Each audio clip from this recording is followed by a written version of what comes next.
Richard Nelson here, Executive Director of the Commonwealth Policy Center, here with you on this special Facebook Live presentation to discuss Senate Bill 120. This is the gambling expansion bill that's being fast-tracked to redefine the term parimutuel in order to allow what they're calling historical horse racing to continue at the 6 racetracks across Kentucky.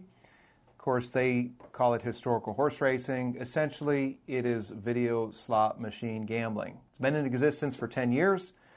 The horse tracks gambled that what they were doing was okay, but before they even broke ground on the very first gaming venue, there was a lawsuit filed. And they went ahead anyway and decided to push ahead. And here we are 10 years later. The Supreme Court, Kentucky Supreme Court, ruled that what they were doing was illegal. Now these same people are coming back to the legislature and they're asking them to redefine a term to retroactively make legal what we knew all along was illegal. Joining with me on this program is Les Bernal. He is the president of Stop Predatory Gambling. Les, thank you so much for joining me. You're welcome. Good to be here. Les, you bring perspective as a person who has been in the trenches, so to speak, all across the country on gambling-related issues. It's not just HHR, historical horse racing, but it is lotteries, it's full-blown casinos, it's other types of gambling. And before I go into my talk, which is really 15 questions on whether casino gambling is good policy, I'd like to hear from you as to how did you get involved with this in the first place? What led a person like you to head up a nonprofit group to be involved with an anti-gambling movement? Sure. So quickly, I'm from Massachusetts originally, and I was working for a state senator there who, as a chief of staff, who was opposed to casinos coming into the state. And I had grown up in Massachusetts. I'd gambled a little bit, and I've been to horse tracks a lot. There's a horse track near where I live. So I never really thought about the issue of casino gambling or big time lotteries. But it was really through working with this state senator, I began to understand really what casinos are all about. We beat them every year in the legislature, and the next year they'd come back as if it was first and goal again. And so in the course of that, about 15 years ago, the New York Times Magazine did a big story on slot machines and how they work and, the people who push these machines. And one of the quotes in that story was really what hooked me on this issue forever. Is the New York Times reporter, as part of the story, went out to the headquarters for IGT, which is known as International Gambling Technology, the biggest maker of gambling machines in the country. And the reporter went up to all these employees at IGT and asked them, do you play the slot machines that you make? And to a person, none of them gambled. But the kicker is he went up to one final slot machine designer, and these guys are making 6 figures out there making these machines. The reporter goes up to a slot machine maker and says, do you play these machines? And his response was, slots are for losers. Okay. Mm-hmm. This is the company this guy works for the company that makes the machines. Okay. Calling the people that use these machines losers. Okay. And this isn't like some bank coming in and, ripping off citizens or whatever. This is a government program. These slot machines are only legal if they partner with the state. So it's really an extension of a government program. So you have state government coming in and knowingly pushing a product into people's communities and encouraging them to lose all their wealth on these games that literally the people that make them make the product, call them losers. So that's why it goes to the heart of what we are as a country, and it goes right to the heart of why we are so much economic unfairness in our country today and lack of opportunity.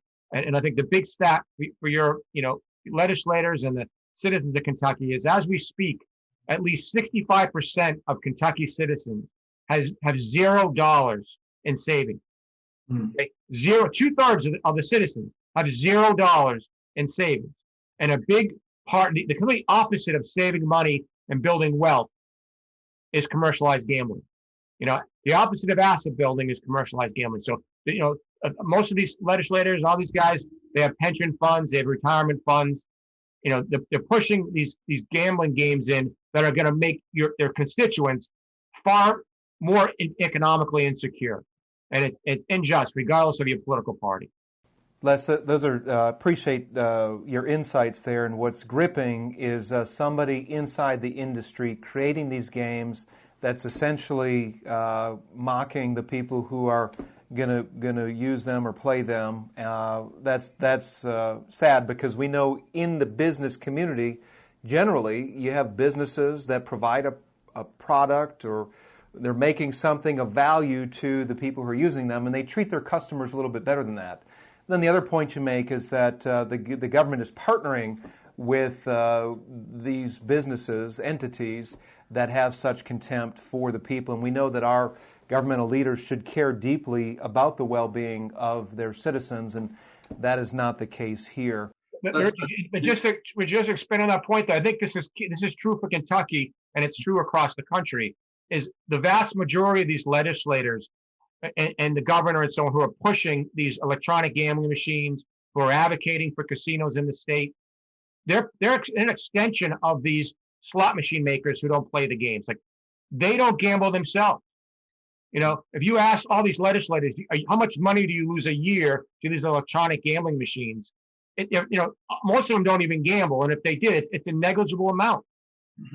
So so on our website we have a massive list of all these legislators, casino operators, governors, and so on, who promote gambling, who profit from gambling, but you know what? They don't gamble themselves. And so that's why at the heart of this is it's a big con. We call it the Hypocrite Hall of Fame, and that's why the whole thing at its core is about greed and a huge form of consumer financial fraud. That's very good. If you're just joining us, I'm Richard Nelson, Executive Director of the Commonwealth Policy Center, here with Les Bernal of Stop Predatory Gambling, and we're talking about Senate Bill 120, which is the bill that would redefine the term parimutuel and allow essentially video slot machines into the state of Kentucky. I'm going to pivot to 15 questions on whether casino gambling, video slot machine gambling, is good policy. I'm going to hit these fairly quickly, and then I'm going to turn it over to Les for some comments, and then we're going to go back and forth with some Q&A between us here. So the first question I have is this, and I alluded to this just a few minutes ago. The horse tracks approved HHR 10 years ago. It was the Kentucky Horse Racing Commission that approved historical horse racing. Essentially, they were video slot machines without any legislative approval. There were no hearings on whether or not these were legitimate or whether it was good policy. There was no vote on either the House or Senate side. But it was just an unelected state board that brought these in and said they're okay. But they did it against existing state law in the midst of a court challenge. And here's the question: what does this say about how these people do business? That's question number one. Number two, the state is now being asked to redefine the term parimutuel in order to retroactively justify what the tracks have been doing for 10 years. So here's the second question: since when can the state redefine the plain meaning of words? Number three, when is it ever a good idea for the state to favor one industry at the expense of others, where they can create a monopoly for that industry and pick winners and losers? Number four, since when has it ever been considered good public policy for the state to create a revenue stream where many will lose more than they can afford, where thousands will develop an addiction, and in some cases will lose it all? Is this what a just society does? Number five, if casino-style gambling is such a good idea, why was it originally outlawed in the state constitution over 100 years ago? 6, if casino-style gambling makes economic sense, why aren't more legitimate businesses and industries involved with similar principles and practices?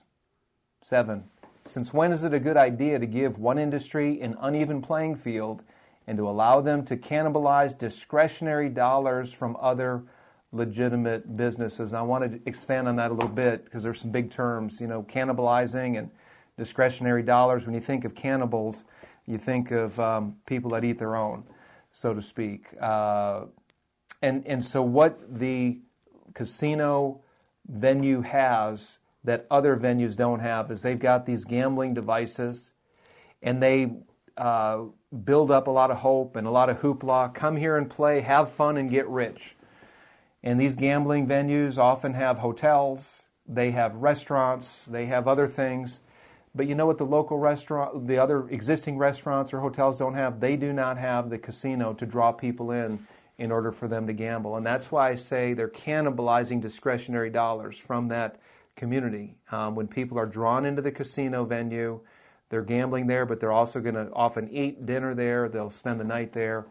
And that's something that other existing businesses do not have. So they're cannibalizing those discretionary dollars. And discretionary, by the way, simply means spending money that people have. And when people lose their spending money, there's only so much that all of us have. There's only, unless you're Jeff Bezos, I guess, right? Or Bill Gates. then it's whatever, I don't know, they're in a whole different category. But most of us have discretionary dollars, and there's a limit on it. And when you've spent your discretionary dollars, let's say at the casino, you're not going to be spending those discretionary dollars at the retail outlet. You're not going to be buying a new car. You're not going to be buying a new refrigerator, what have you. So that's what happens when discretionary dollars are lost. So number 8, moving on here. If casinos are financial winners, why don't businesses drop money on a roulette wheel to increase their bottom line? If gambling in principle is so good for the economy, why don't business owners take some of their startup money or some of their research and development money and then take it to the casino and see if they can multiply it? Number 9, if gambling is an honorable activity, why don't teachers tell their students that when they grow up, they should consider pursuing gambling as an occupation? I chuckle a little bit because we all know better that teachers aren't going to be telling their students that. Number 10, if gambling is a good way to build wealth, why don't financial advisors tell their clients that they should play the slots to increase their nest egg? By the way, if you had a financial advisor that would advise you to go and gamble some of your money as an investment strategy, that person would probably be out of business the next day. He wouldn't make it very long there. Number 11, if gambling is a legitimate form of recreation, why does it lead many to addiction, compulsion, or suck the economic life out of its participants? Number 12, won't horse tracks go out of business in Kentucky without the help of these HHR video slot machines? By the way, it's been shown in other states that when you bring in video slot machines to bolster the purses or to help maybe the breeding incentives in that state, it's been shown that horse racing diminishes. There's less racing days. There's less interest in the horse tracks. And all the focus is on the casinos. Number 13, how does casino activity contribute to a better work ethic? We're in a place in our country where many employers are having a hard time finding good employees, somebody who will just show up for work and bring a good work ethic with them. Does casino-related activity contribute to a better work ethic? Number 14, doesn't casino activity send a message that you can get something for nothing? And number 15, the last question I have for those who will be considering this issue of Senate Bill 120 is this: does casino-style gambling more likely facilitate goodwill toward their neighbor or greed and unjust gain? So that's some food for thought. Questions for our state House members here in Kentucky who they're meeting right now. There might be some tuning in. I believe they have a break coming up fairly soon. But that's food for thought. And questions that I would love to have answered before they vote on this. Could vote on it as early as tomorrow.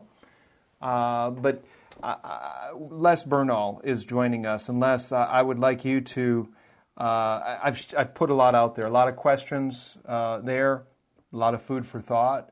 But I'd like to give you a few minutes and for us to go back and forth on some of these points here and maybe help the legislators think before they cast this pivotal vote. This is a major shift in public policy here in Kentucky. What are some things that you would bring up to them, I guess, as they consider this issue? Well, the most important thing, and it's the most basic question is, what's the problem that everyone's trying to solve in Kentucky, right? The problem is, you're trying to provide financial opportunity for people. You're trying to grow your economy, and you're trying to, provide some stability to your state budget. That's kind of the big problem out in front of people. And yet you have a problem. The big problems that we outlined at the beginning of this conversation was you got almost 2/3 of your citizens in Kentucky have $0 in savings. So how do we help build wealth? How do we help expand the middle class and grow the middle class in Kentucky? So this proposal to bring, legalize these slot machines that are disguised as, something else, it goes against all that. It's going to make all those problems worse. It's going to make your citizens a lot poorer in the state because what makes slot machines or other forms of commercialized gambling different than any other commodity is, it's different than, including other vices like alcohol and tobacco, is at its core, commercialized gambling is a big con. Okay, it's a con. When you go out, order a slice of pizza, you go out and order a glass of sweet tea, you go watch a movie or a college sporting event, that's what you receive in return. In commercialized gambling, whether it's a slot machine or any other form of commercial gambling for profit, what you're getting is a financial exchange. Okay, and it's a financial exchange that is literally rigged against you mathematically, so that the more you participate in it, you're going to lose. So it's a form of consumer financial fraud. So when you ask the question, why was this prohibited 100 years ago in Kentucky, is because it's a form of fraud. It's a form of consumer financial fraud that's only legal if state government partners with you. So the irony here is you're taking, it's interesting here that they're going to try to reframe what pari-mutuel racing means, right? So Kentucky, most Americans, when they think of Kentucky, horse racing, the sport of kings, right? It has this regal air to it. Well, instead of investing in the product of horse racing over the last 25 years, what these horse racing interests have done is they become casino companies. So they've actually ruined the sport of horse racing, and they're ruining it even more. So that's why it's when a practice is dishonest, when a practice is a form of fraud, the people that stand to profit from it and benefit from it speak about it dishonestly. So the people who are responsible for horse racing's demise today are the same casino owners that are lobbying for these slot machines. You want to restore horse racing, invest in horse racing, not in this huge public ripoff that only benefits the people that run the gambling games.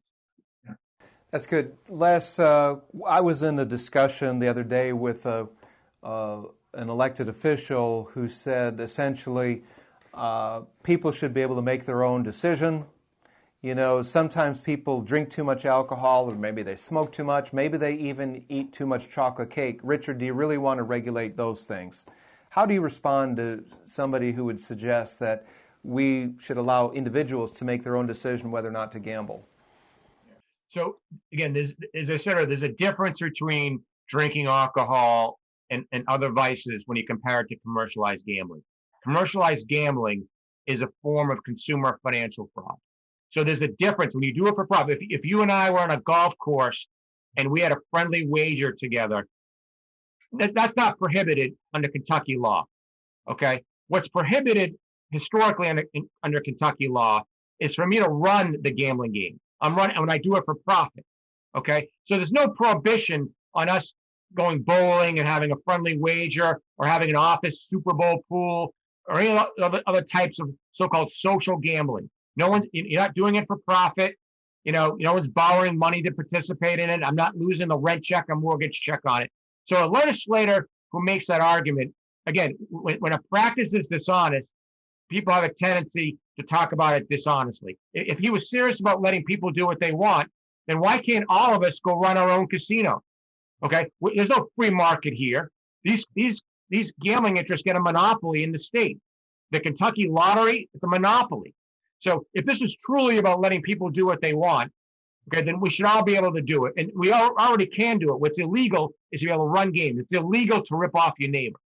And the argument I'm sure you also hear from legislators will say, I'm not a fan of this, but people are going out of state to participate in commercialized gambling. Well, that argument boils down to this. First, that's a recycled argument that is used in state after state. The companies that are participating in commercialized gambling in most of these states across the country, these are national companies. So they come into Kentucky and they say, oh, you got to bring casinos into Kentucky. Meanwhile, many of these players are investors in surrounding states. Okay, so they can't stand up and say, this is a great thing for the people of Kentucky. Okay, because they can't, because it's a form of consumer financial fraud. So they have to make up these phony arguments. But at the end of the day, this idea is what you're doing is you're saving a penny to lose a nickel. Well, that's interesting. Yeah. Could you? I want to pivot to something else. We've got 10 more minutes here, and there's a lot of questions I have. How do you respond to the business community that says, hey, this is just another form of economic development? In Kentucky, the Chamber of Commerce has endorsed this. They're saying it's a good way to build the economy and to attract patrons, from across state lines, Tennessee or other states. Let's build our economy, build these local communities, bring in infrastructure. How do you respond to a group like the Chamber of Commerce, which used to be known for good business practices? So 2 or 3 things I'd say to that. First is the economic impact of commercialized gambling is the equivalent of throwing your money into the street and then going out and paying somebody to pick it up. Mm-hmm. It's a sterile transfer of wealth. Okay, so that's what it goes back. That's what makes it different than any other commodity. It's a form of fraud. It's a big con.